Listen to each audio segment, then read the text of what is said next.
All right, the time is 5:21, and we will call to order the meeting of the Monterey County Housing Advisory Committee. Let's do a roll call with names, please. Wes White, Salinas. Someone call the names. Who's present and who's not, please? Wes White. District. Here. One here, yes. Tyler Williamson. Present. Lee Fitz. Lee Fitz.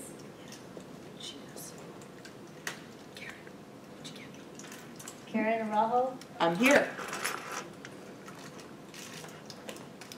So that leaves us with 4 members present and the remainder not in attendance.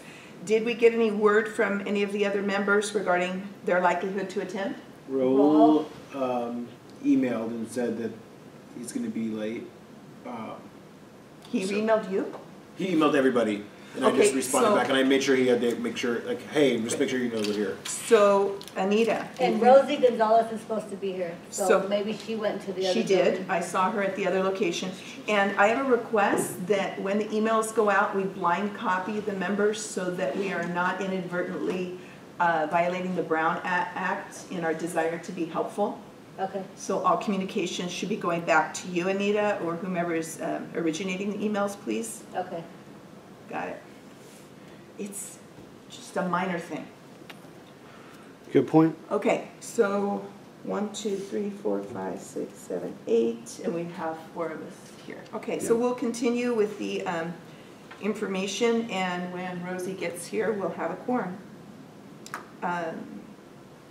Public comment. Are there any members of the public present who would like to comment on items not on today's agenda?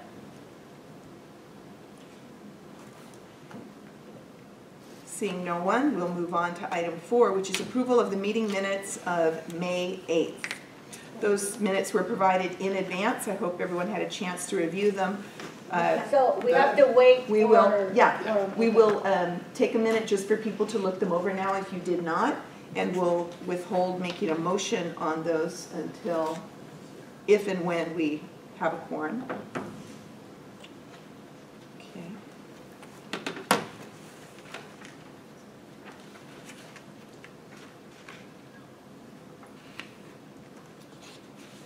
And there's nothing listed under old business, so we'll move on to item 6, which is new business, which is rich with items.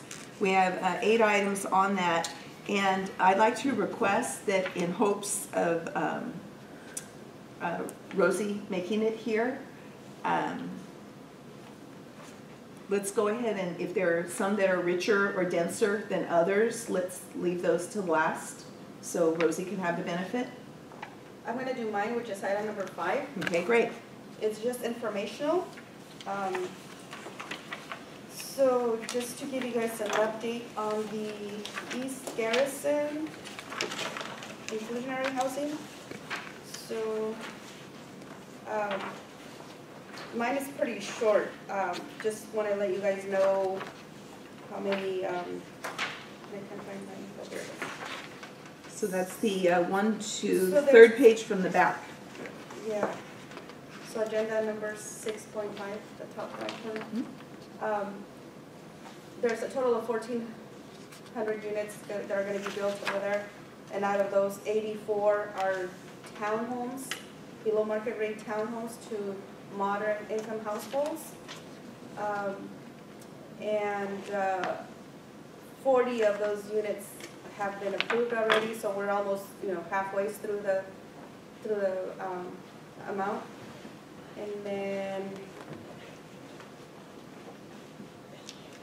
under the workforce 2 units, there's going to be a total of 140 units sold under that, and 45 have already been approved to sell under that program. So just wanted to give you guys an update on where we are. What's not shown in here is East Garrison Partners has affordable housing partners for each phase. They'll need to be doing about 64 units, I believe. Phase 1 was Mid-Peninsula housing with Manzanita Place. They got very, very lucky on that. There was lot of federal money available at the time.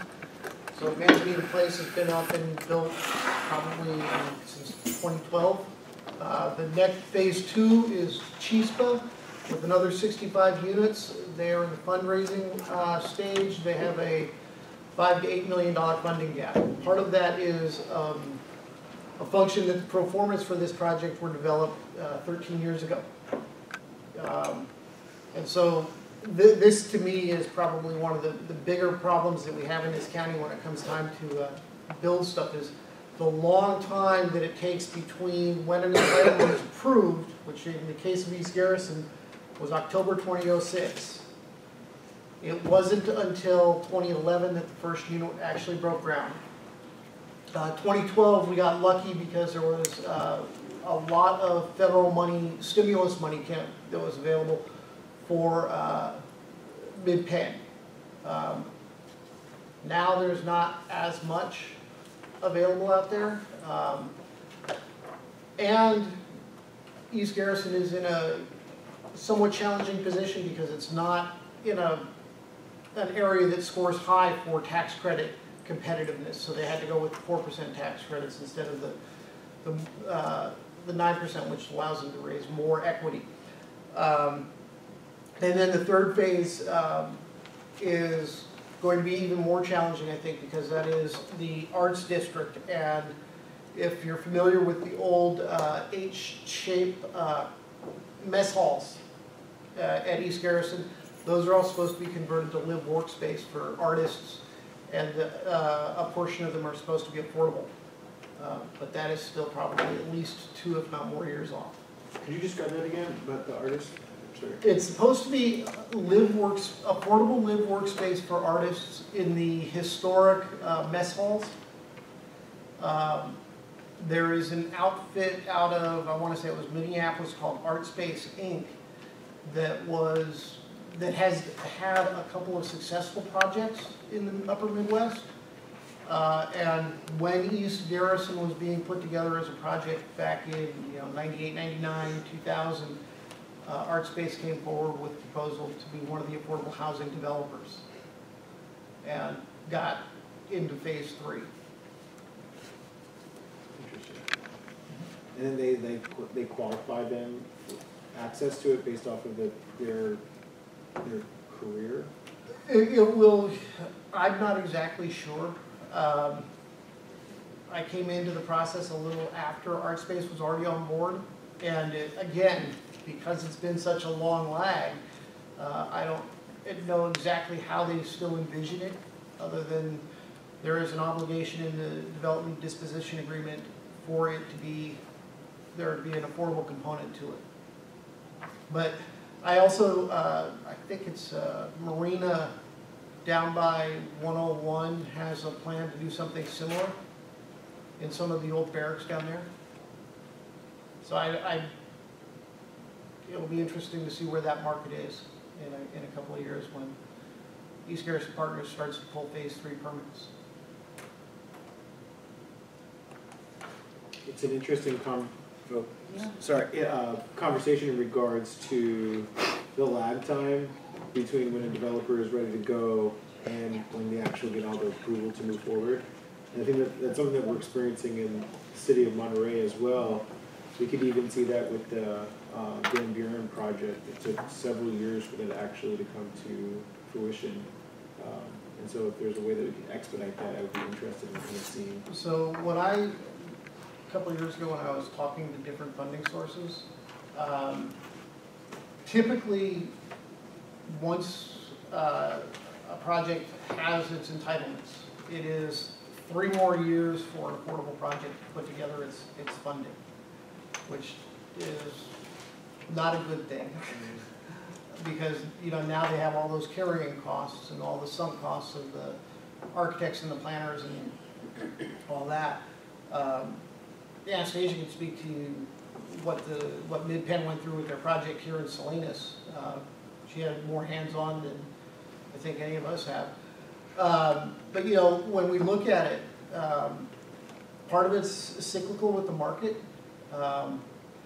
East Garrison was in some ways a unique project because it was taking it wasn't just bare ground that they were converting to residential and mixed use. It was contaminated ground.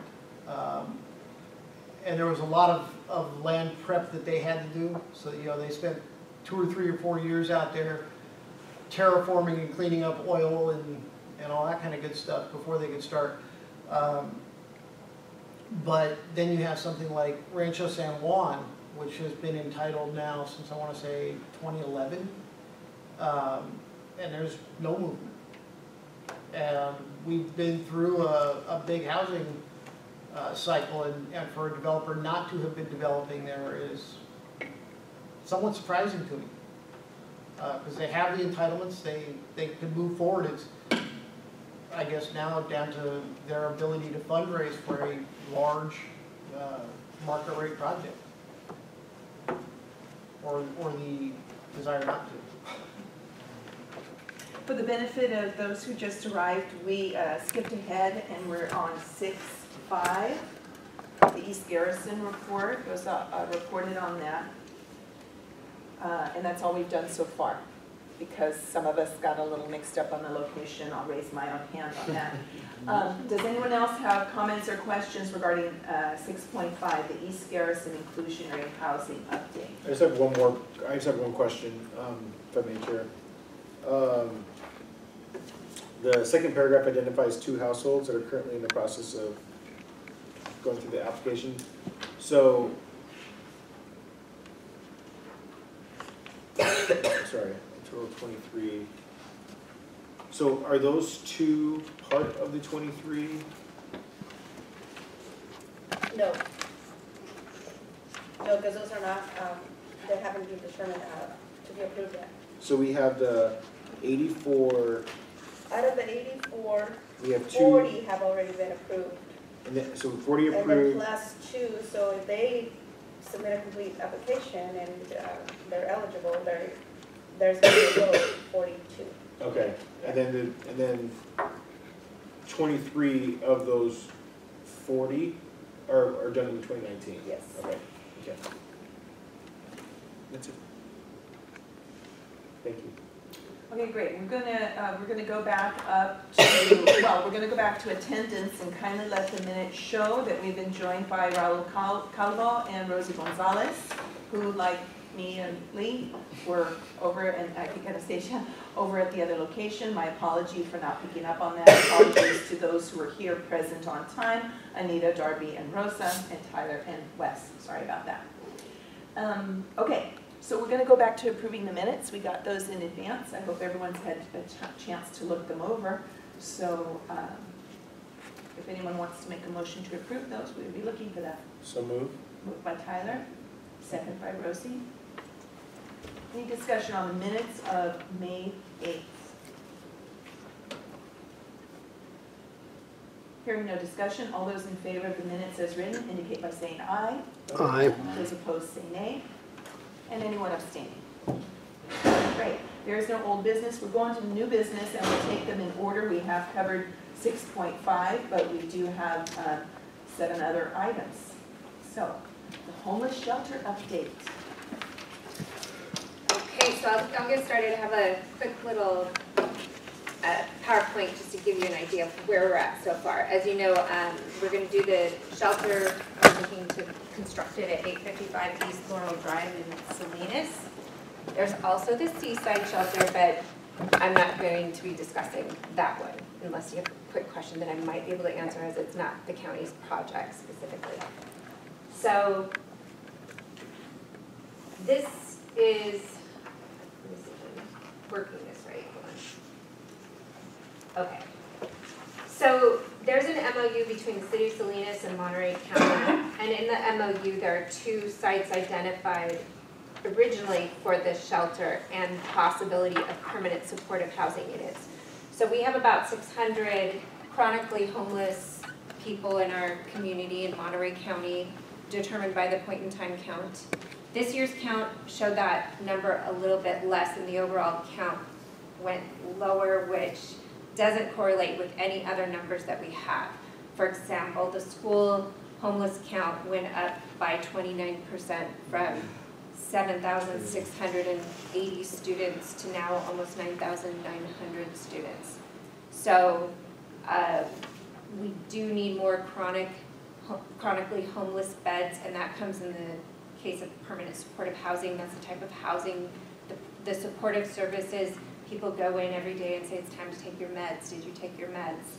You know, they help them get to meetings, they help them do whatever it is that they need to do to maintain their housing, which can be very difficult. So while we build the shelter, we need to build the units for people in the shelter to go into. And some of those units are permanent supportive, and some people have just, the rents have gone too high, they've lost their housing, they're on the street.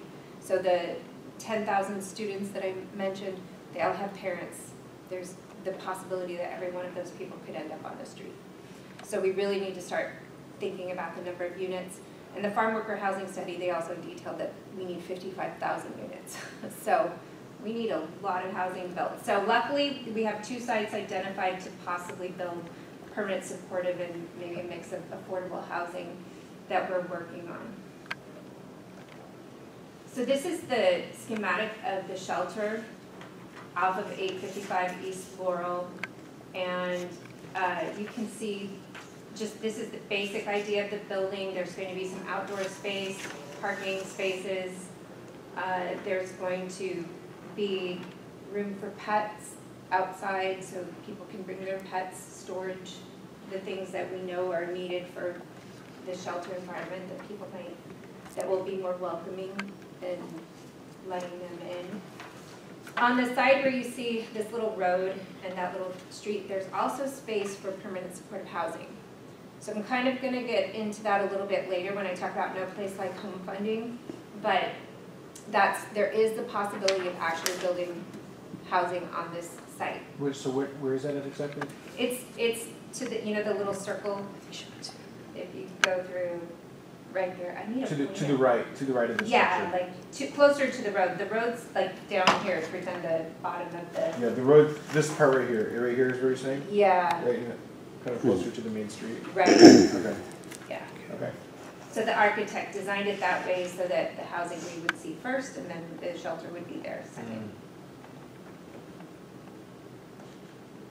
So we received the HEAP funding in the amount of $6,018,000 so that we can move forward with the shelter. So we, RMA already went out to bid. We received Avila Construction Company was the low bidder at $5,760,231. We also did a little bit of some alternates on that bid with some of the kitchen equipment and stuff. We were concerned that we might have to wait to bring that in later, but I think that we're going to be able to fund the entire thing so that's completely ready to go. Kitchen is like the last thing on the list because the most important thing is we open up the actual shelter.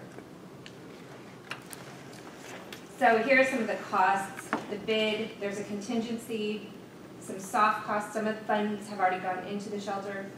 So as I said, we have HEAP funding. The city of Salinas has put in $200,000, the county $975,000 for the total amount of $7,193,147.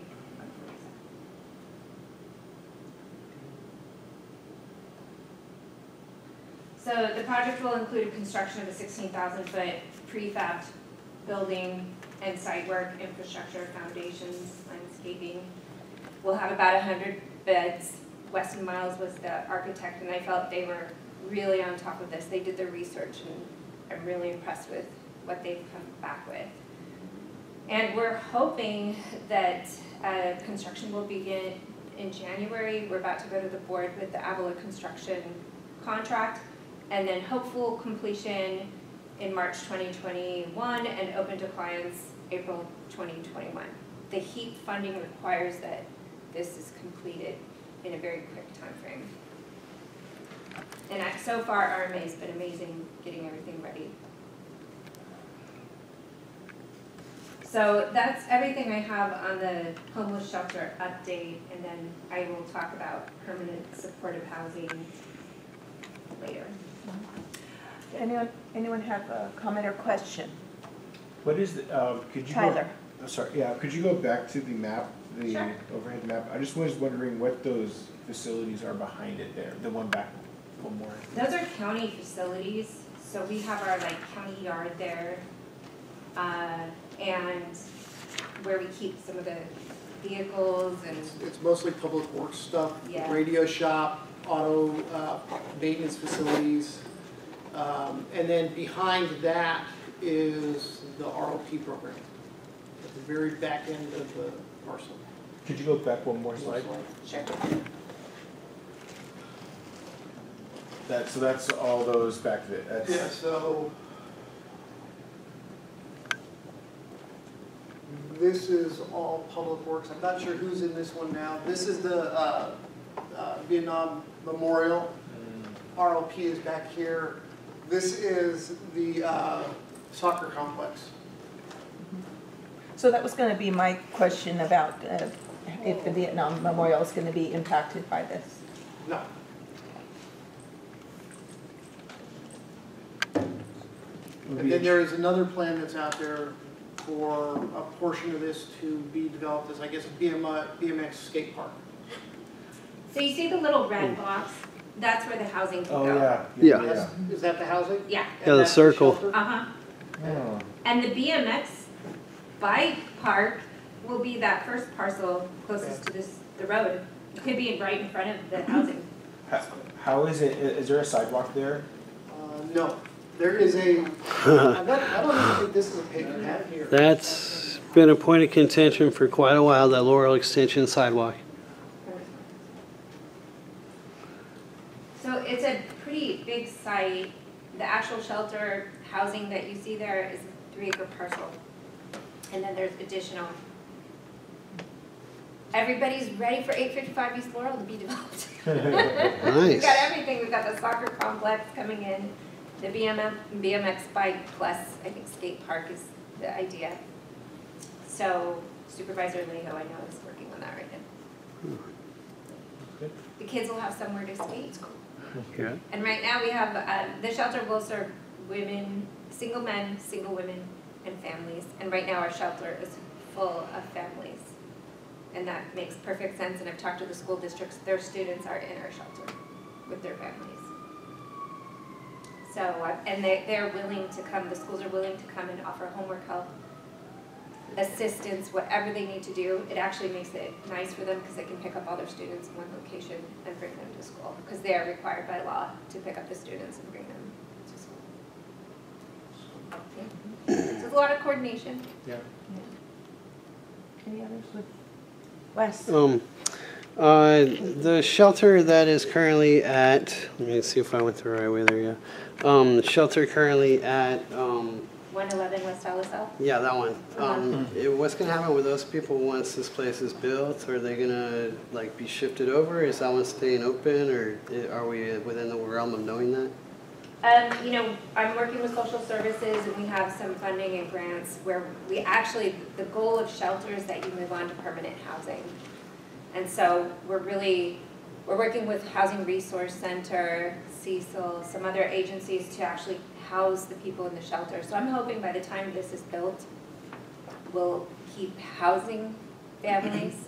And the goal of this shelter is, you know, maybe we haven't determined yet the time frame we want people to stay in the shelter, but typical navigation centers and shelters typically allow 90 days to 120 days. Families, sometimes it goes a little longer, so maybe we'll have separate times for the families. I'm just speculating at this point of the models that we've seen. So it could be, you know, we want to get families, incentivize them to find housing, permanent supportive housing, and provide them the resources. So right now, our warming shelter is more of a warming shelter. We're not really, we're trying, you know, we do have HRC, we do have Cecil, we are working with the coalition to make sure people are entered into cars, that they have that option and the possibility to enter the housing system. I guess if I may, I guess kind of follow up. I mean, like like, okay, so we get into the system, if they can't get out of the system, but the 9 months comes up, or whatever time frame that ends up on it, what, I know this may or may not be getting out of down there, but what, you know, what, is there any place for that situation, I guess, or? Yeah, that's not determined yet. I think we'll go through that as we find the service provider and we determine the final regulations. Actually, in our housing element, there is I believe it's a 90-day period that people are supposed to stay in shelter for our housing element, the county's housing element. And give us that census figure again? So the student population? No, the total census. Oh, The student population went up 29%, but the point in time census, the figure went down. technically went down by 15%. To a figure. I think it's about, I can't, Más o menos. 2,870 Right, in Monterey County. right, It could be wrong. right. And before that was about I think it was about, 300 on the peninsula. yeah, I'm sorry, I don't have the figures like in front But of I me. just want to hold that up when we talk about Yeah, 90 days for transit, for the emergency Yeah. shelter. the reasoning is that if people get comfortable, right? And they may not want to seek services or, you know, especially if we have housing first in play, where they don't have to have services, they don't have to, you know, really conform to any rules besides the rules of the shelter.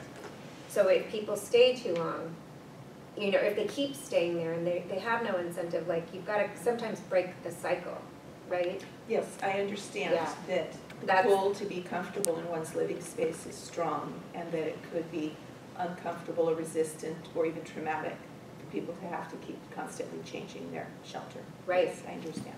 Yeah. Tyler?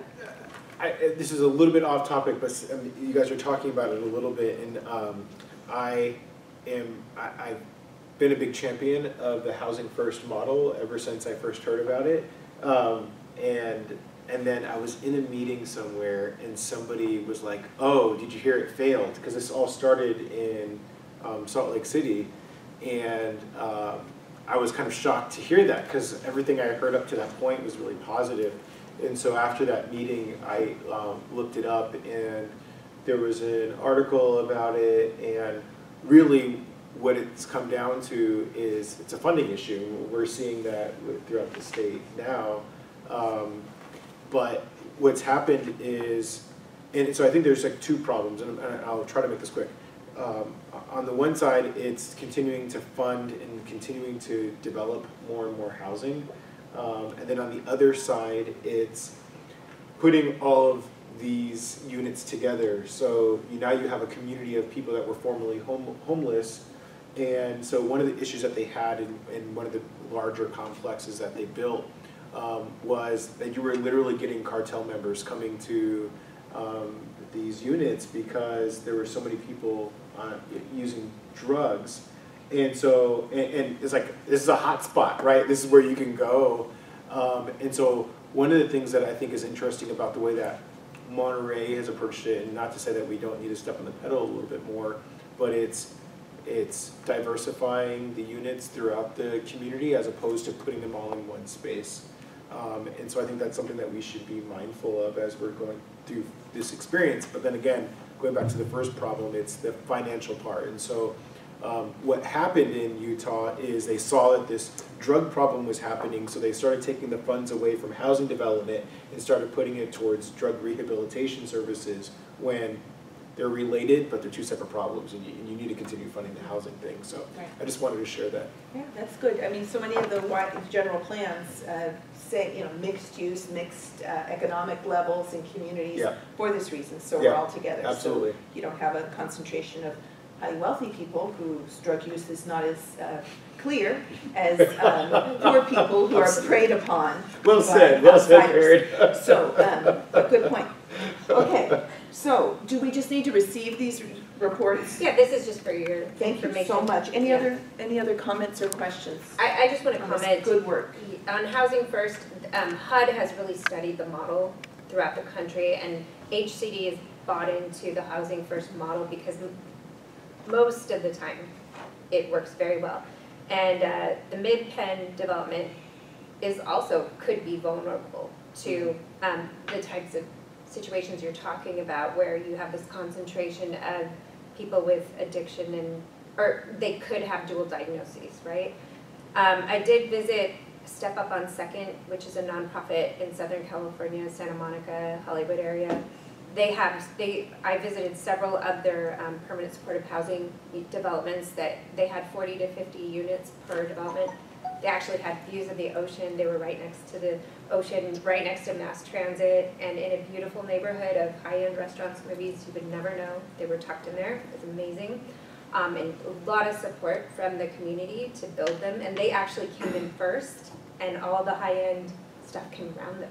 Wow. So, and in one case, they located another development right next to a school, and it was a preschool and a grade school, right next door, no problems. So there are models that work really well, and they did have the issue initially. They had one of their developments, some drug dealers, they had some of that going on, but they have on-site 24-hour monitors and site manager, and that's what Moongate will have. So for permanent supportive housing, one of the reasons that it works is you have communal spaces, you have people going through the same thing, and then you have to, right now I'm working on a few developments for No Place Like Home funding, which is permanent supportive housing, and we are looking at possibly integrating 10 units into some affordable housing complexes in Greenfield.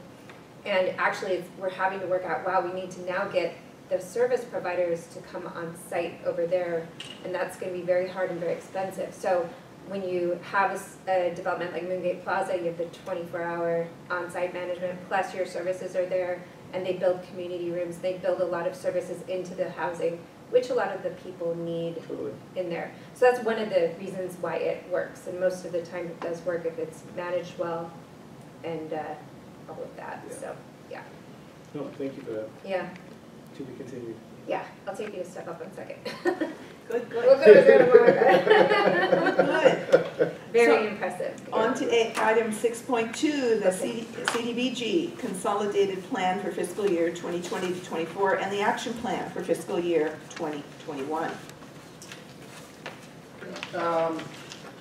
The county was designated an urban county, which means that for CDBG purposes, or community development block grant purposes, we get an annual allocation of money directly from HUD every year. This year it was $392,000 and $1,392,000 and change. One of the requirements is that every five years or so, we go out and prepare what's called a consolidated plan.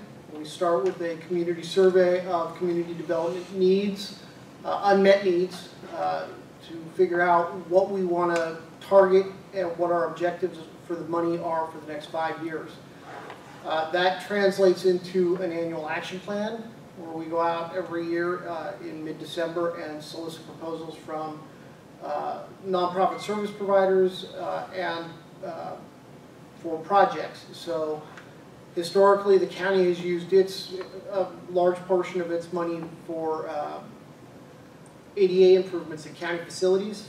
Schilling Place is a beneficiary, the Puerto Vallejo Mansion, which is a community center and library branch in Pajaro, which is got 66 or 7% poverty rate up there. Gonzalez has also used money for ADA improvements. Cecil has benefited for some of their counselors. Food Bank, Meals on Wheels.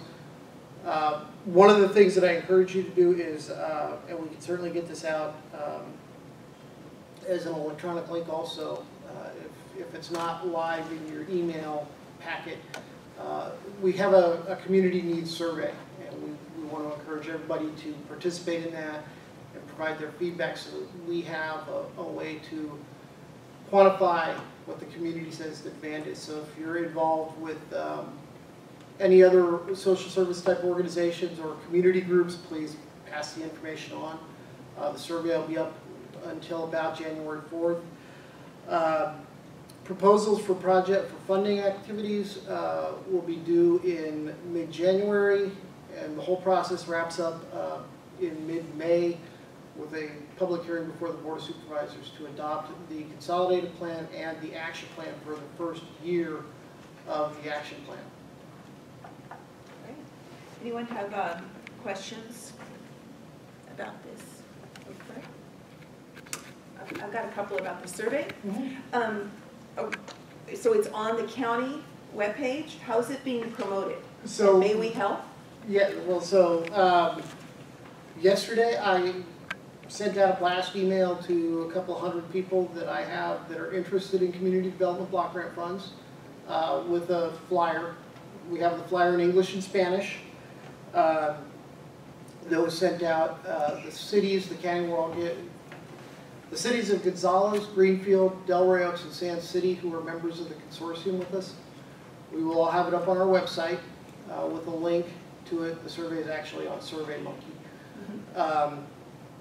But yeah, anything you can do to help us promote it, raise awareness. I sent an email out to the Coast Weekly with the information, because they have that public citizen column, and asked them to see if they would pick it up and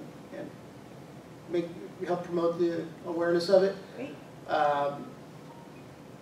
And I'm going to be talking to the county's communications director to see if she can't help us raise awareness of it through the county administrator's officer's weekly report to the board, which is also distributed electronically to the media.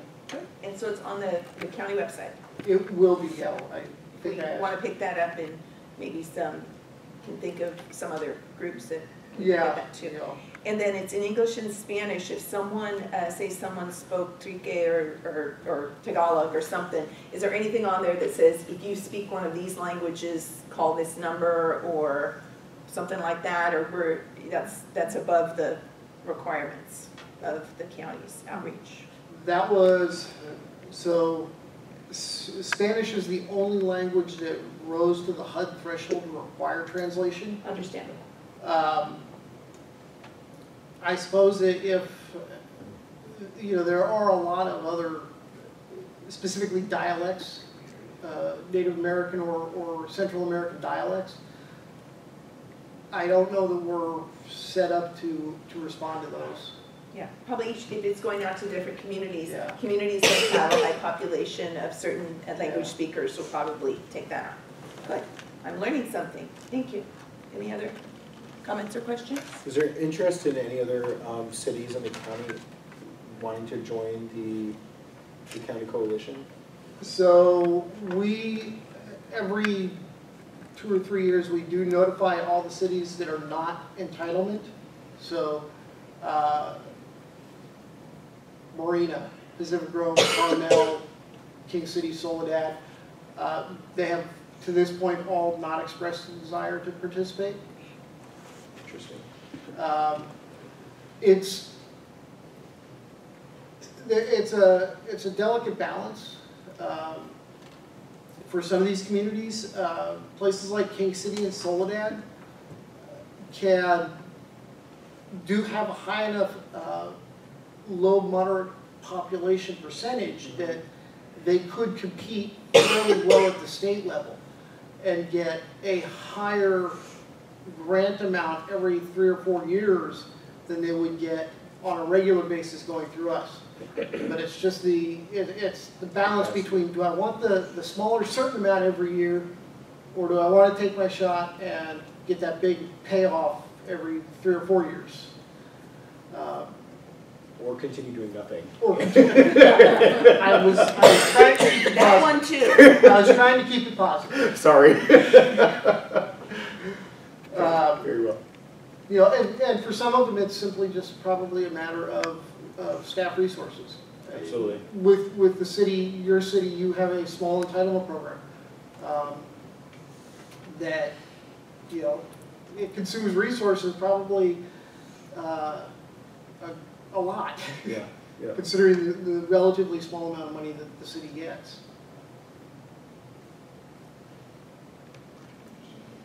I could say a lot about your CDBG allocation, but Ooh. we'll talk offline. We'll save that. Let's please, I'm all ears on that one, yes. And I was just gonna say too, this might be something that we could bring up during the coalition conversation.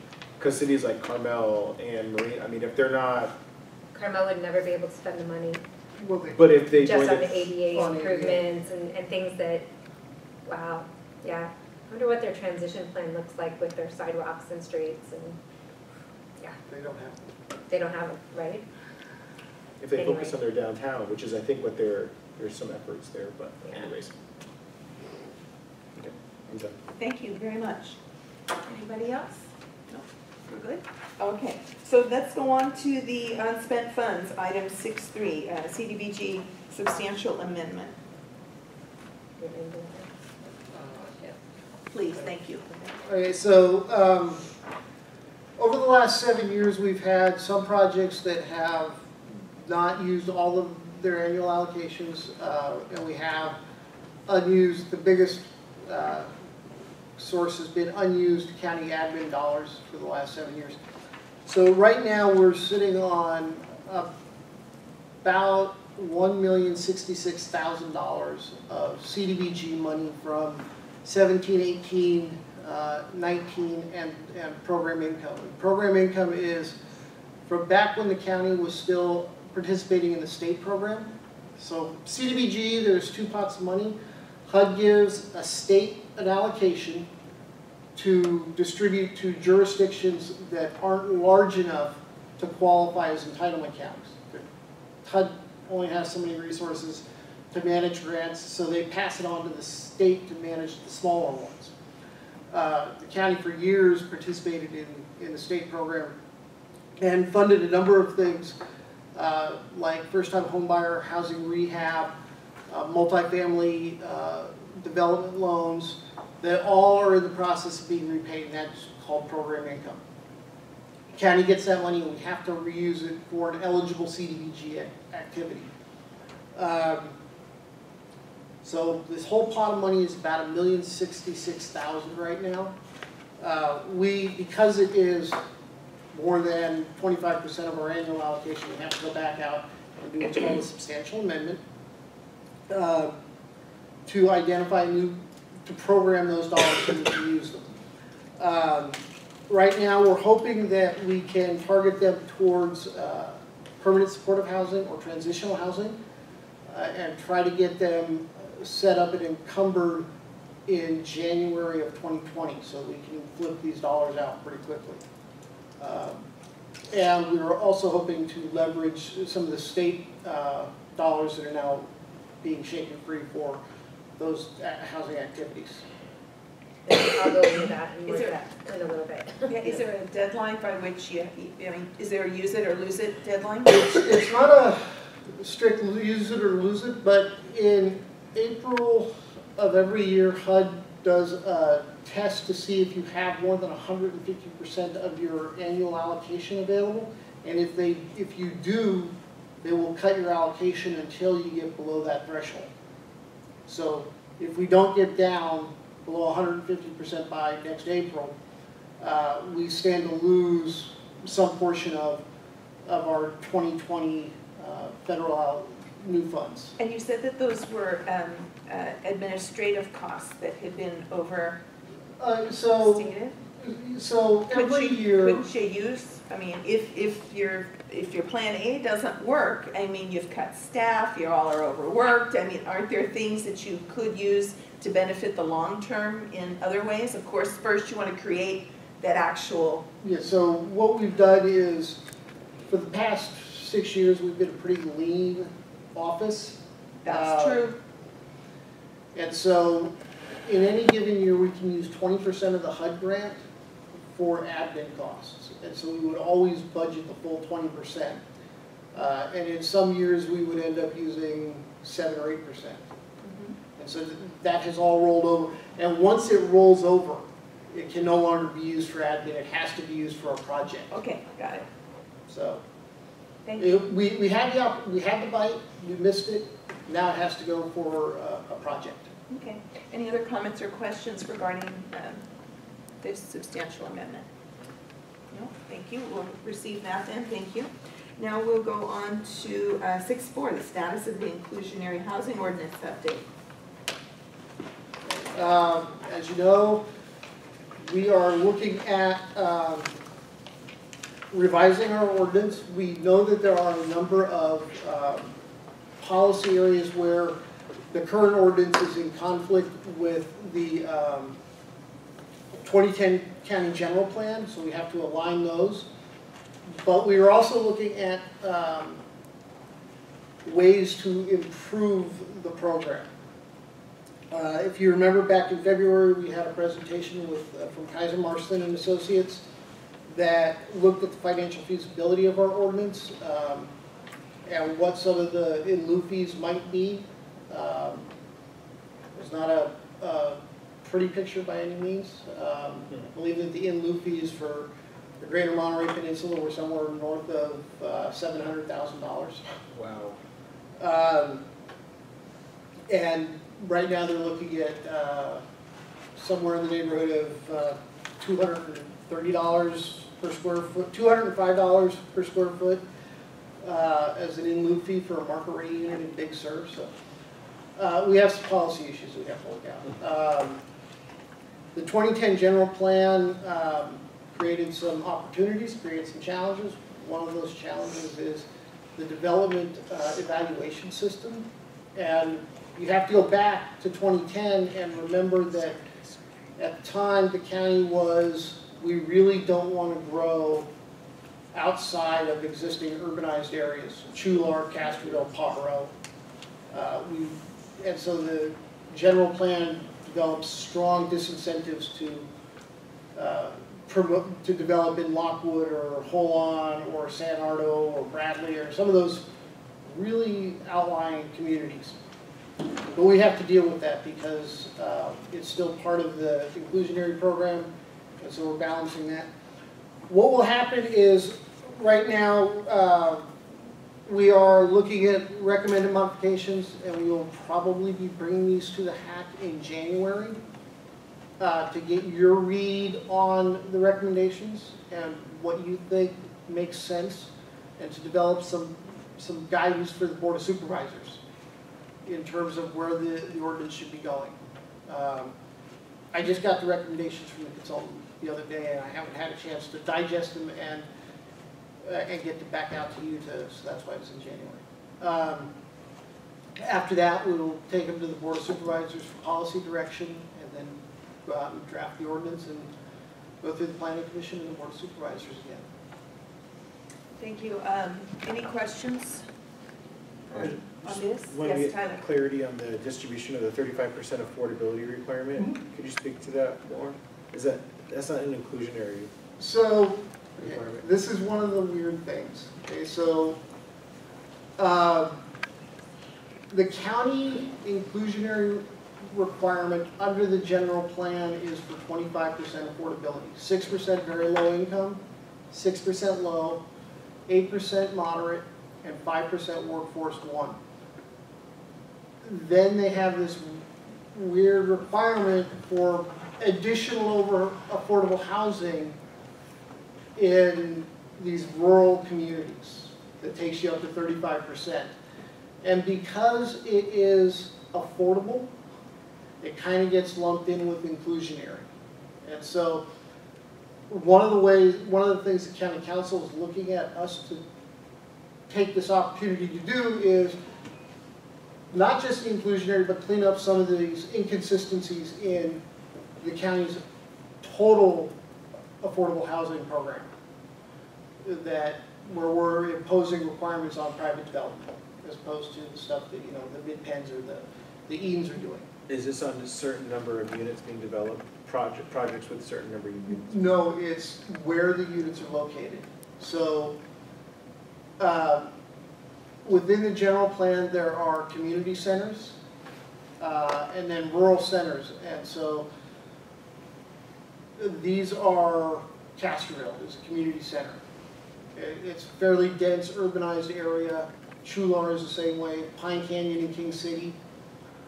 Then you get farther out. And one of the things that we've seen is, You know, there's a couple hundred unit subdivision out in Bradley, if you know where Bradley is. So the idea is that we would impose a higher level of affordability requirements out there as a disincentive to do that kind of development out there. That was the thinking 8-9 years ago. Okay? As a practical matter,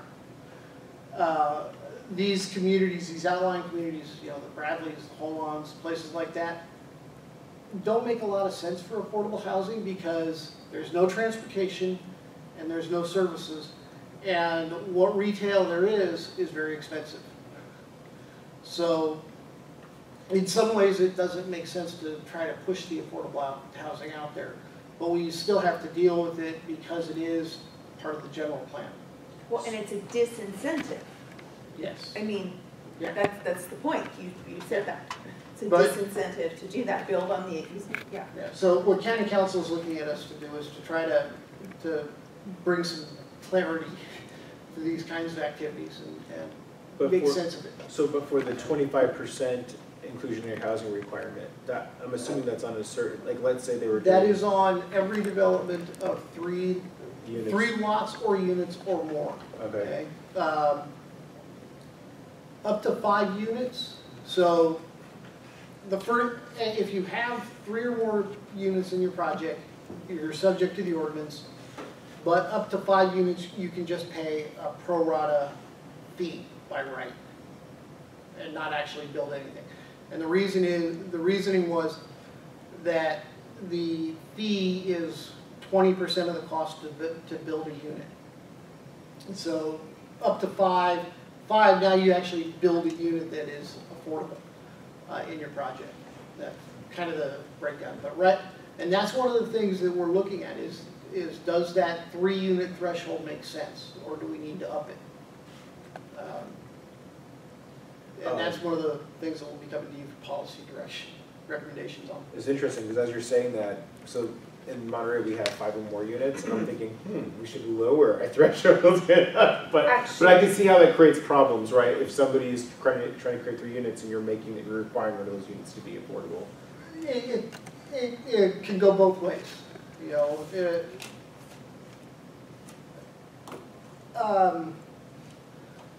So making things more challenging, okay, is if I have a lot and I have 2 existing single-family homes and I subdivide it into 4, I'm only creating 2 new units or lots, so I'm exempt. And it's at what point do these little subdivisions, and they happen quite frequently actually, as I started digging, start to create a burden. That, you know, maybe we need to start figuring out how to regulate them. But is it cost effective? So the last thing I'll share is so in the city of Monterey, there's a 20% inclusionary housing requirement, and we're working with a consultant right now because, and pardon me for not fully understanding this, but there's something with the state law that requires that if you want to change it, that you have to do some assessment. Is the county going through that? So we did the financial feasibility study. So in 2017, there was new law, state law, that if you are going to have above 15% affordability for low and very low, you would have to have a financial assessment done to show that your ordinance is not inhibiting the correct construction of housing, period. Mm-hmm. So not just affordable housing, but any housing. Our ordinance, as it stands and as it's done in the general plan, only requires 12%. So we fall under that threshold. But in an abundance of caution, we did do the financial feasibility analysis anyway. There's actually a funny intersection between our inclusionary ordinance and state density bonus, and that is we require you to build 6% of your project as affordable, very low income. Well, if you do that, you can then also turn around and tell the county, hey, I want a density bonus Yeah. of 22.5% that is not subject to affordability restrictions. Just by complying with the ordinance, you can bump your density by 22.5%. When I finally wrapped my head around what the state had done, I was like, wow. Kind of mind blowing. So be careful where you can end up unintentionally increasing your densities if you aren't mindful of what the state law is. If you have enough water. I don't mind that. Yeah, no, I mean, it's, We need density, clearly. but yeah, it was one of those backdoors, but the downside to it is those density bonus units are explicitly exempt from affordability calculations in state law. I'll be quiet. Okay. Thank Oh, you for good. bearing with me. Good. I have more questions, but I'm stopping there. Well, if you want, Tyler, give me a call. Yeah. Well, I think when when we bring this back, I think it'll be a good time to talk about some of the policy sides of it, so. Good. And what did you say, Rosie? I said, don't apologize, we Yeah, need your question. It's good, it's a good Well, question. It well- makes me think about other than what I'm picturing in my mind. Yeah. When you ask questions, it opens it up. I appreciate that. Thank you for the feedback. I think it would be great, and I'm not putting this on the county, but just in general, for us to create like training opportunities just for like general public, because this stuff is dense. And I mean, I've been on the hack for 2 years now, somewhere close to that, and I'm still like, I still am kind of confused. So nothing says that we can't do that. There are former chairs of this body. There are members of the community who would help with that. I mean, it doesn't have to necessarily be the county staff for the public to have that here, but there are people who are interested in Absolutely. that, in that super great idea. And it could even be like a nonprofit developer or something that would be interested in Yeah. partnering with us. But I think that would be a great benefit, because I think there's a lot of people that are interested in understanding this, but it's like, when they get into it, it just kind of scares them away because it's so complex. Right. Yeah, I would like to just say, you know, a lot of this policy discussion will come forward. We'll look at the reasons why, you know, what would make sense for our county. And one of the big findings in this, you know, this nexus study basically is that we have, you know, so much inequity within our county, and the type, and you need to really pull it back to, okay, look at the urban county. What should be there for our ordinance, just for the urban county, which could look very different for a lot of cities within Monterey County. And as the urban county, we're looking at everything from Carmel Valley, you know, to, you know, way down south, you know. So it's some things that may work for one area may not work for another. So we've really been discussing with the consultant, like, wait a minute, how do we make this work? Also, keep in mind, talk to your developers, you know.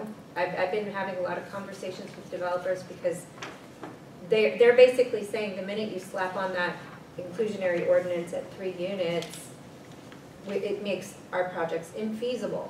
We actually can't construct. And of course they'll say that always, but it really, if you want some smaller infill development, you know, and it's something you really want in a certain location, I mean, having an inclusionary requirement could make a project not pencil out. So there's a lot to consider, but keep your mind open, talk to everyone who's involved in the inclusionary ordinance, and that includes developers, because they're the ones that have to deal with it in the end. And right now, I would say the legislation that's coming in from the state, it's almost like we're going crazy with housing legislation. We can't keep up with everything. Well, Density But bonus that's laws. appropriate. We have an emergency. We have Right, an emergency right. going on with human beings living and dying outdoors in the United States of America and here in a temperate climate. So, good. The laws should be coming down fast, and I'm sorry that makes difficulty for our already great, hardworking staff. It's crazy. I don't know how you guys gave up on all this. And yet, it's necessary. We have an emergency. Right, but just remember how that affects developers too. We've Well, got to keep yes. the whole gamut. If they say, I Yeah. can't make projects pencil out, and one of the develop. issues, right, they're not gonna develop, they're gonna go elsewhere. We don't wanna disincentivize developers so much. Right now, what I'm hearing from developers is they're walking into cities and county, we don't have all these laws, implemented into our ordinances. It's complete, everything they shoot out, we've gotta update, when we're trying to work on building housing, we're trying to do so many other things. And it's not coming with, I'm not whining here, I'm just letting you know that these are considerations for the overall inclusionary ordinance, that it's something that we really have to think about. It's not, oh yeah, let's make the developers build. It's, okay, this is a partnership. It's a partnership to make sure they can still build and we still meet the needs of, people who could really benefit from the housing. I think if I could throw one other thing out there, and again, we could talk about this more when we look at the policy more, but for us to be able to look at the impact fees, and could we either eliminate or adjust those so that we're charging those sorry, let me think of this, per square foot as opposed to per unit. Right, So, that was looked at in. so one of the challenges, I've gotten this question twice in the last 3 months, It's a good question then. is what are the impact fees? And I call RMA and I say, what are the impact fees? RMA? The Resource Management Agency, so that's the umbrella county department that sits over the planning department and the building inspection department. And both of them charge fees and impact fees and collect them. And they can't tell us what the fees are. So one of the pieces of legislation this year that will go into effect January 1st is cities and counties will be required to implement greater impact fee transparency and start to publish those so that they're available for the community. And I think once that's out there, it will go a long way towards stimulating that conversation about the appropriateness of the fees, the amount of fees, the way that they're charged. But right now, it is so opaque and hard to understand what those fees are that people don't know where to start the conversation. The other thing that ties into the fees is there's a reason we have those fees, and that goes back to 1978 and Prop 13. Of course. And so, until somebody's ready to start jumping on that third rail. It's coming. Let's do it. It's Let's coming do it. out. There is a measure coming up. No. So, There's a measure coming up now to undo some of the damage that was done in Prop 13. so those Get some better, sorts more of taxes things coming in may for all help of with the impact fees, but I was amazed at how hard it is to get those numbers That's crazy. out of the county. And it was for a project that we had already approved. It was for, Cheeseville was one of those folks asking, what are the fees that we're going to be charged to build our 64 affordable units? And it's also amazing how many other government entities have their hands in that pocket that are beyond the reach of the Board of Supervisors. That's another part of it too. Lee was asking when is the fee paid? Chisler-itis. And so, So usually it is, we charge it up front. yeah. I have seen some cases where fees can be deferred to, when units sell or something like that. Certificate of occupancy, but it varies. And again, it's important to remember that the board only controls some of the fees. So you could conceivably, if you were to do a project here in the city of Salinas, have to go to at least 3 different agencies to have fee waiver conversations. Salinas City Elementary School District, Salinas High School District, and the city. If you're in East Garrison, it's the Monterey Regional Fire Department, it's the FORA, it's Monterey Peninsula Unified, Right. and the county. And you're looking at 4 agencies there. And then we have Monterey 1 for our waste disposal. So I think that was my maybe last thing is that, it would be great if we could work with regional other regional agencies on these impact fees as well, because I'm trying to do it in the city of Monterey, like, and how it affects city residents, and it's difficult trying to work with these other agencies on their things, never mind trying to work with the city. So if we could find a way of all of us working together to combat this. But anyways, I'll shut up. Yeah, no, that's good, that's all good. I have a couple of questions and a comment. So in your report here, in the update, it says, to the extent possible, staff will bring this item back to HAC in January for a discussion. Let's make that a for sure. Let's make that a for sure, even if it means we have to have a special meeting. I mean, how do people feel about that? I mean, for sure, we want to have impact, we want to have our input on this. So when will you know whether that's going to be possible in January or not? What made it a I didn't have the possible? recommendations when I wrote that. So you have it now, so for I have sure them January. now, yeah, and so it's gonna be some kicking it around in the office, and, because you're scheduled to meet January 8th. Okay. Which basically means that we have 30 days to get everything packaged up for you. Okay, and what if any are deadlines for going to the next body? Well, the next body would be the Board of Supervisors, and we would probably do that 45 days after you. And I say that because our internal process is 30 days to get things to the Board of Supervisors, and we would want to have a week or two to digest the input from you and go back to the consultants with that input before we repackaged everything for the board. Cool. But so that's a for sure, us being in on that discussion. The other thing is, in this process, paying this consultant and this process you've had, will yield a new in lieu fee? Yes. Okay, great. And it will not just yield that, it will yield an in lieu fee that is easy for us to manage and update annually. Great, that was my other question, because one of the problems we had before was there was not a mechanism built in to adjust it, right? It was so complicated, I don't need to, unless there are some new people here. That was one of the things when we looked at it. Why hasn't it been changed since then? Well, because the mechanism and the formula is so complicated, it's, just made it a special project. And there was no funding for the special work to do it. Okay, so this will have a built-in mechanism to adjust that.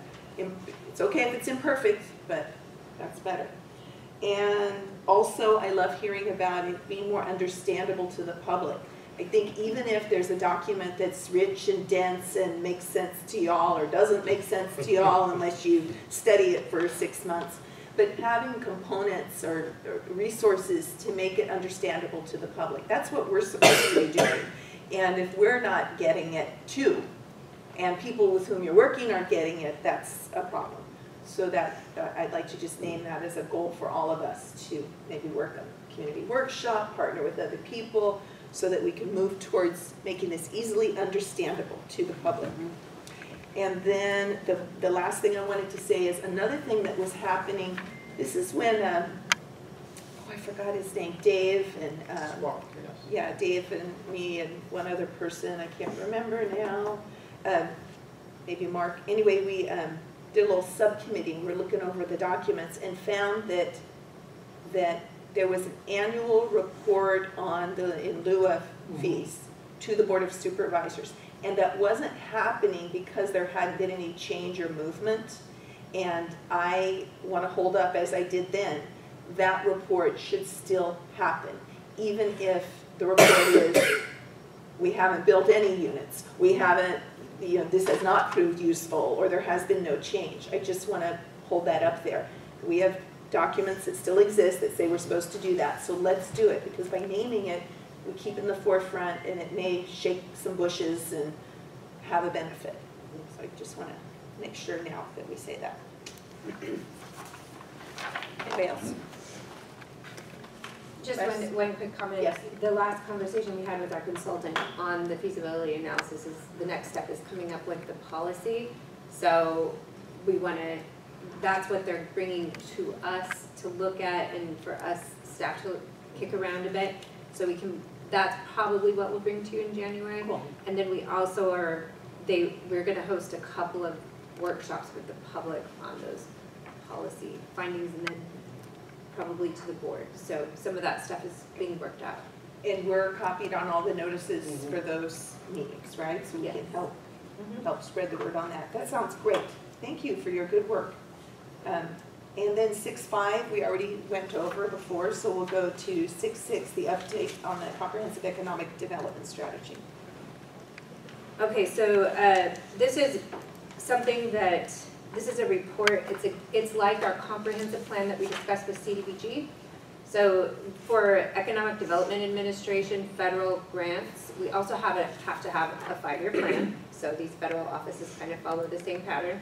So this comprehensive economic development strategy gives us an opportunity to take input from the community, create a plan for economic development.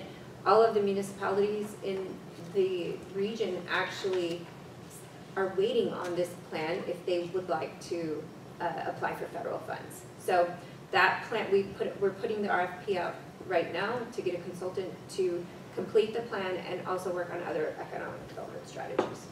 So be more from that coming in the future. Just a couple of examples. The parking garage behind the Maya Cinemas was partially funded with EDA assistance about 10 years ago. EDA was instrumental in providing millions of dollars to start CSUMB, and probably the project that we're most proud of is Railroad Avenue up in Pajaro. After the 1998 floods, we were able to take the regional director up there and say, you see that ditch? It was flooded. And EDA was ecstatic to come in and help us, and it actually helped us keep Smuckers for a couple of years until they relocated the Uncrustables line back to Ohio. But because of the work that we had done up there, it did allow us to quickly return that building to commercial industrial use with their Whole Foods packager, Nature's Finest or something like that, up in Pajaro. EDA has a long history in the county. Does the county get its energy from, this is way off track, but you said the parking lot in Maya Cinemas, and I was thinking of the electric charging station that they actually get a view in that parking garage. Does the county get its energy from Monterey Bay Community Power? Did you guys know that?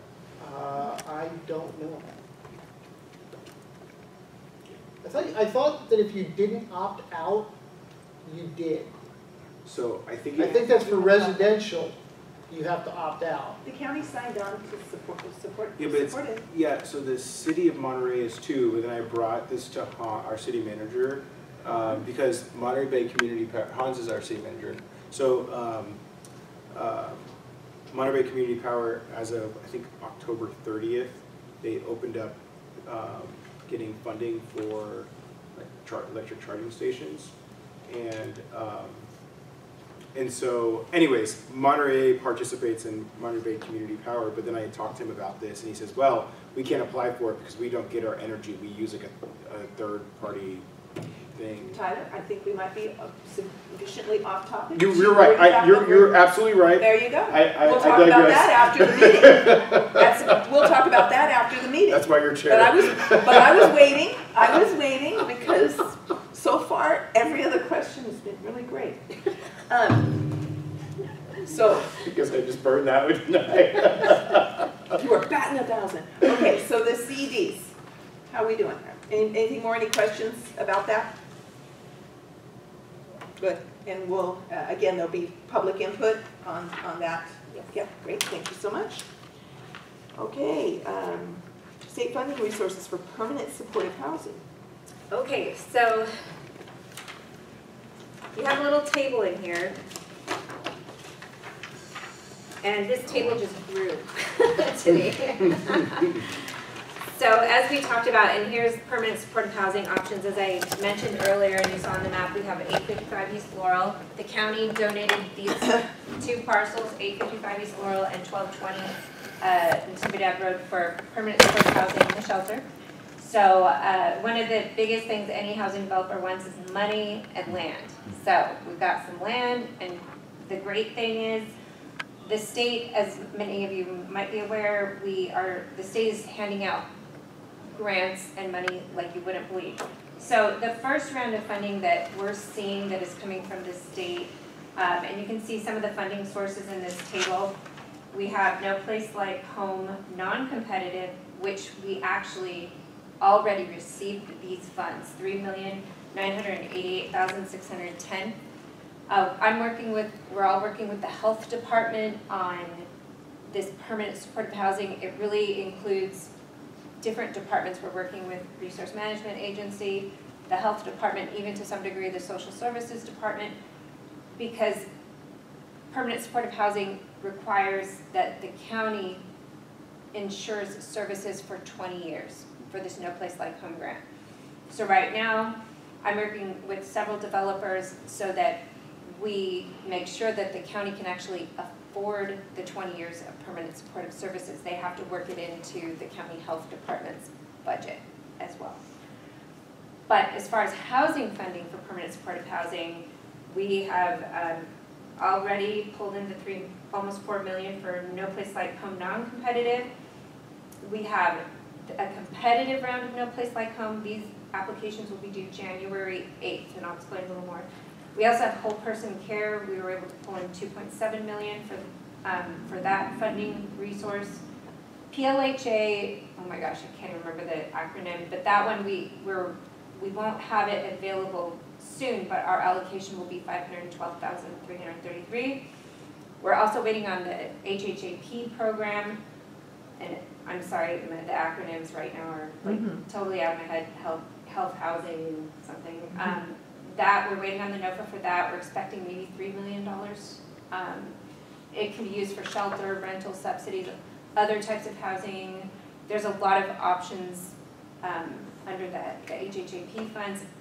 Do you all remember, I mentioned HEAP earlier, which is what we're funding the shelter with. HHAP is basically the second round of HEAP, but the county is going to receive a direct allocation, and before HEAP went to the Coalition of Homeless Service Providers, this time the state decided to break up a certain amount to the county and then another allocation to the Coalition of Homeless Service Providers.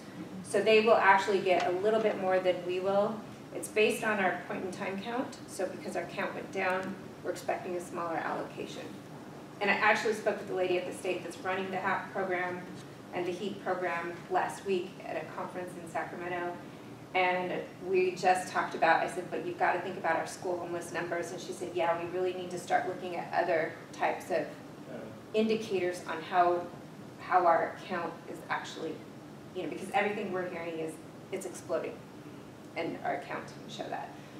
So there are other indicators like the school count. So we looked at our CDBG funds and any internal funds that we could use, and we have about, this says 1.5 million.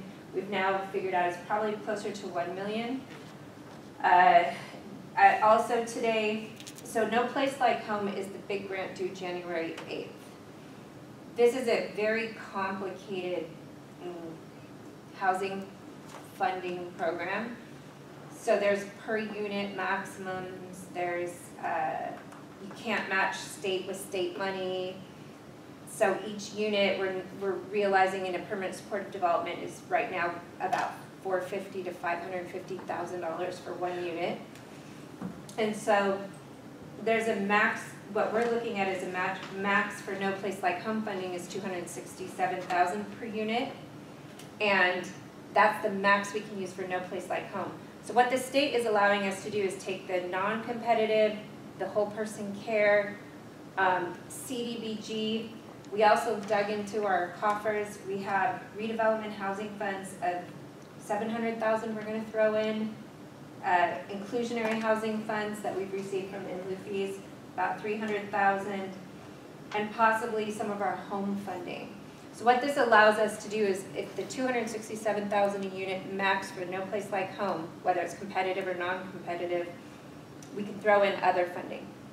But I can't do state with state. So I may use home funds, I may use, because what we're trying to do is get our scores as high as possible so that we can actually get the projects funded with the competitive allocation. So the state's like, here's some resources, now figure out your housing, and then we'll give you some resources to match it, and now the county's throwing in as many resources as possible to match, to make sure we are competitive in the application.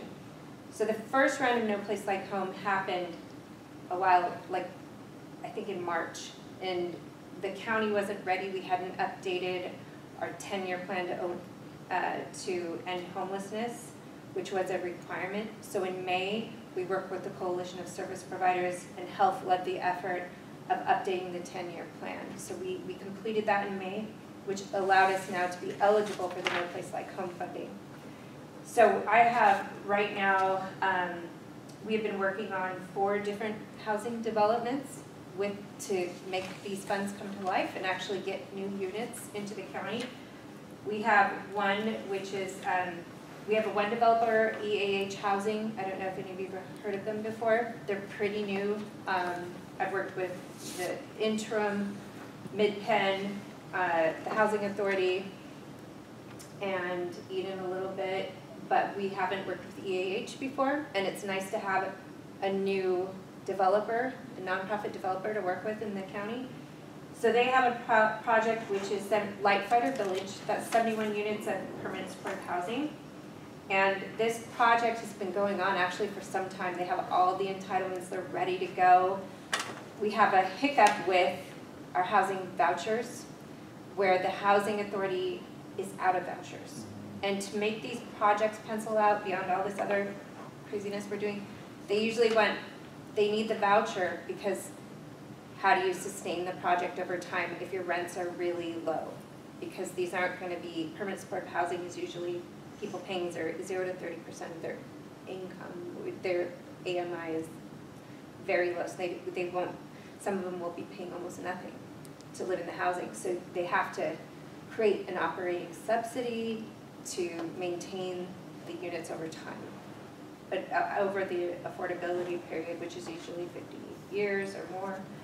So that's kind of what we're working on. So Lightfighter Village is the one project. We have Interim Inc. has 439 Soledad. This project adds a little extra complexity, and they're looking at density bonus. We're working with the city. Originally they thought 8 units. It's possible we could get up to 11 units of permanent supportive housing, and then they have thrown in, it's a 3-story building they're going to construct, and the middle story is going to be transitional housing. So No Place Like Home won't fund transitional, and that's where we've thrown in, neither will Home, but CDBG will, and possibly we might have to throw in some of the inclusionary or redevelopment to get the amounts ready for them to be able to do this housing. So it's very complicated. We're pulling all of our resources together to make these 4 developments happen. So the other 2 developments, it's Greenfield Commons in Greenfield. Actually, there's no permanent supportive housing in South County, so this would be the first permanent supportive housing out there. And this would be a 220 unit development with, and it's 2 phases, so 110 phases per, or 110 units per phase, and 10 units of permanent supported each phase. So we're trying to get it all together by January 8th. So we're pulling out a NOFA, and we're pulling all of our funds together to make sure we can mix and match this funding to make these projects happen. The other project that isn't going to happen by January 8th, but would still be a possibility for the 3rd round of No Place Like Home, is possibly developing housing, like I said, on the county's projects. So we have to do a NOFA to get a developer, and I've already spoken with a lot of our developers. They're ready to go. They're very interested, and we actually have the seed funding here to actually make some of these developments happen. I will say some of the funding that I've told you is available. CDBG can't be used for new housing construction. The reason we're able to use it in interim is, and it actually works really well for interim, is the transitional units that they want to build. We can under CDBG transitional is categorized as a public facility. So that's how we were able to make the eligibility. But the other funds we're just gonna have ready and available should we need it to mix and match to make these scores go high. So, but also for our parcels, we may have enough left over to do something, to get a tax credit deal going on one of those parcels or both. The other option is maybe micro home village. I'm not limiting the possibilities. You know, a lot of developers don't like the idea of micro homes, but when it comes to homelessness, I'm just keeping my mind open to everything right now. So those are basically, just wanted to let you know, you're gonna see a NOFA coming out. What is NOFA? Notice of funding availability. So all these funding resources that I just told you, and we're gonna pull together, these applications are due to this date in January 8th, so we'll be doing a substantial amendment, like we said, to accommodate getting these funds into these projects. And not having much time off over the holidays, it sounds like. No. This is a lot. Just, first of all, thank you so much. I mean, it's amazing. I mean, if everyone knew what gets done with such a small staff, and such important work. Thank you very much. Does anyone have, are there any questions or comments about what we just did?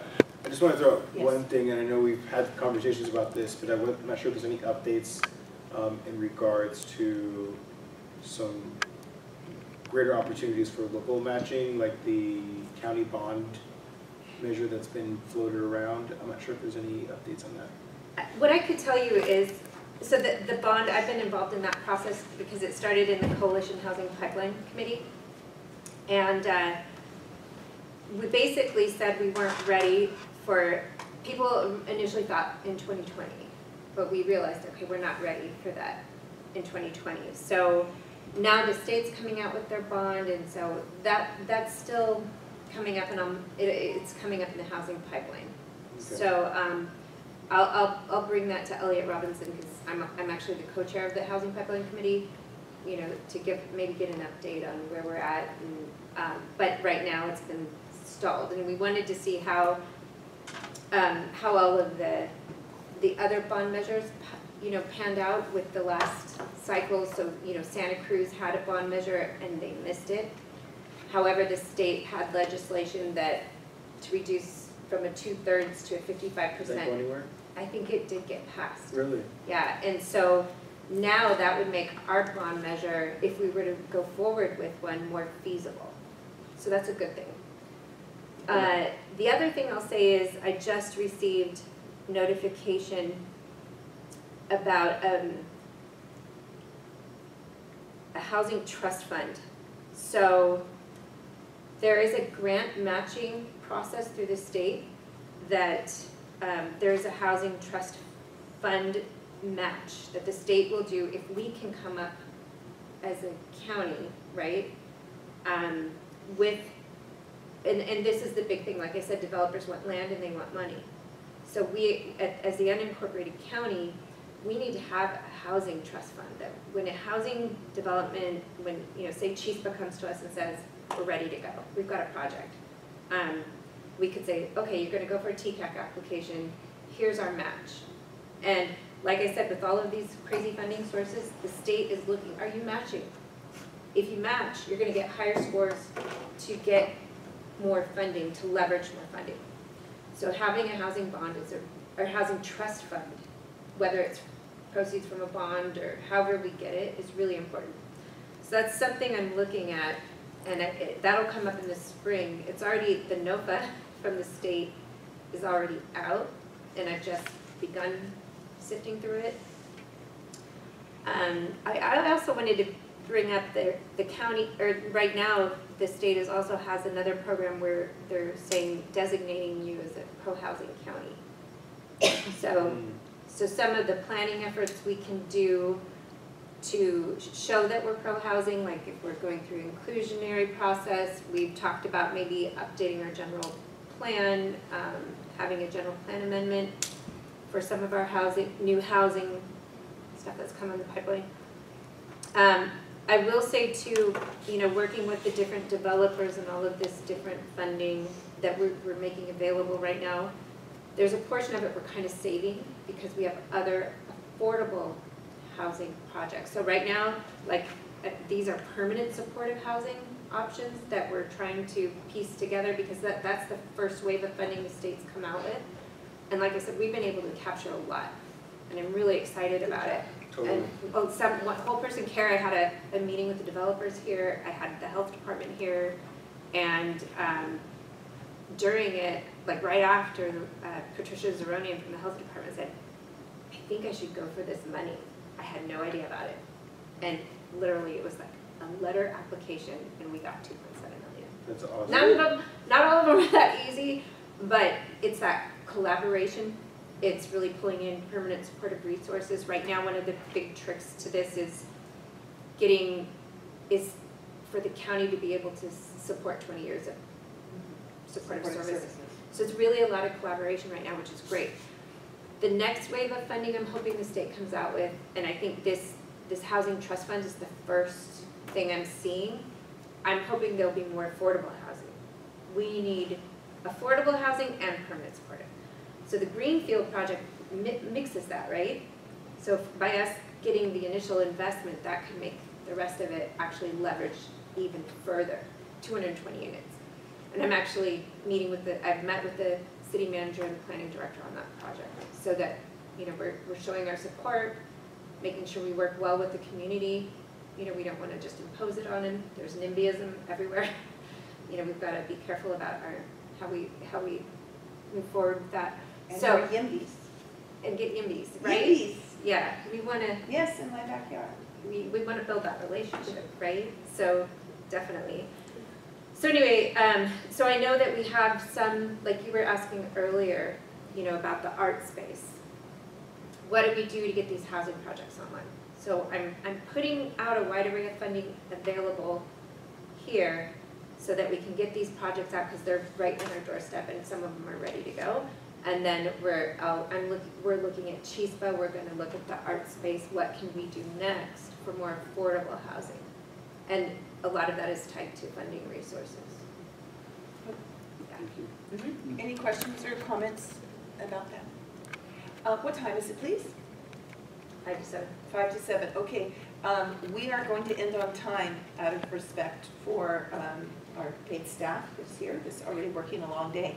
And we have something very important on 6-8, which is roundtable discussion on the future of HAC and what agenda items are important to the group. So that is an important discussion, and we could talk a lot about that. Is there a way we could offer some feedback on this and discuss this again in January? Absolutely. Yeah, would it be okay if people came with ideas, could they email those individually to someone who would care to have the information? I would say if you could email it to Anita and then she can collect them all, and Okay, then great. that way we can look at them as staff. And So if you came tonight, please, in one email per person, send it with a clear subject line to Anita, and you need not copy everyone else on it. If you want to copy, one staff member, other staff member, that's fine. Is that okay with people, or does someone have something burning that they really wanted to share tonight? But let's come back to this, please. Thank you for this, and we'll cover this in January. Yeah, or if we have time, because that'll be. I would just, could you send a reminder out about that too, especially for the folks that aren't here tonight? Sure. Thank you for that. Okay, committee reports. So do any HAC members have reports on housing advocacy matters or the HAC goals? I just have one thing. Yes. So we have the housing coalition, the Monterey Peninsula Housing Coalition. And one thing I wanted to bring up or request is the opportunity to see if we could present the work that we're doing to the Board of Supervisors. So I just wanted to throw that out there and make that as an official request in my role as a Housing Advisory Committee member. I would like to say course, you know, definitely this is something we're interested in. I've also been talking to South County and told them about the housing, Monterey Peninsula Housing Coalition. Yeah. And that they're very interested in also getting something happening. And right now with the RENA and the, you know, the regional housing needs allocation in the next round of the housing element that's coming up, I think if we're connected and working together, Totally. it'll be really great. And I think that pro-housing county thing I talked about Yep. says if there's Sits in that. regional collaboration, Absolutely. it's a really good plus. So remind me if I don't, Okay. to send that to you Okay. if you can't find it. Yep. Okay. Yeah. Yes, and I would say another element, and I'm just throwing this out because it's on my mind, but like we're looking at, you know, updating the our general plan, and I mean this is all the housing elements are next year. All this is coming up, and it's going to come upon us really quick. And I don't really hear anybody actually making efforts towards, you know, community dialogues and all those steps that happen in that process. And so this might be something that would be beneficial and part of our discussion with the coalition in regards to supporting each other and making sure that we're advocating for these happening, like beginning sooner rather than later. Not rushing it, but just like beginning that process so we can not be rushing things last minute. Right. So Yeah, definitely. We're going to look at, you know, it's 2023 is the next housing element cycle. So just like we're doing the con plan for CDBG, the consolidated plan for our 5-year planning, we're also going to be pulling together that housing element. There has been discussion about doing a regional housing element if we're able to kind of connect regionally, so definitely. That's something we can talk about. I will say this, you know, we pulled Veronica Tam in to help us. She's a great consultant that a lot of us work with within the county. And I'll get her on board to do our housing element now because she said, oh, I'm turning away people now. And I'm like, oh my God, thank God I got her under contract for our con plan. So when you find somebody good, you got to keep them. Oh yeah, and she knows our county and our projects and stuff. So we can begin that process of, you know, contracting with a consultant and then trying to get other municipalities on board to share in the costs. I'm so excited. And have the regional cooperation. I'm so excited to hear about South County. Okay, anyone else, anything they'd like to? All right, so updates from staff that we've not already touched upon. Okay, moving on to 9, scheduling upcoming meetings. I'd like to see a show of hands of people who know as of now that they are available on January 8th to come. So we have Rosie, Karen, Lee is available, Tyler's available, Raul's available. So, and then we still have Virginia and Moog. We really want to make sure we have a quorum for that meeting. And we'll be meeting here from now on, right? Yes. Why was that changed? Because we They moved offices. Oh, I didn't know that. You used to be here. They talked about it, I think, at our last meeting. And Darby, it was funny because when we got here, Darby was saying that he's been in the same department for how long? 21 years. 21 years, and he's moved 13 times. Yeah, because it used to be right down the hall. It used to be right down the hall. And then they moved you there, and now they moved you back? Yeah. Lord have mercy. Seriously. Okay, so we'll really shoot for that a quorum, and the meeting is adjourned at whatever time it is right now. 6:59. 6:59. Good job, Chair. I'm the vice chair. Mogus is the chair. You're acting as chair today. So.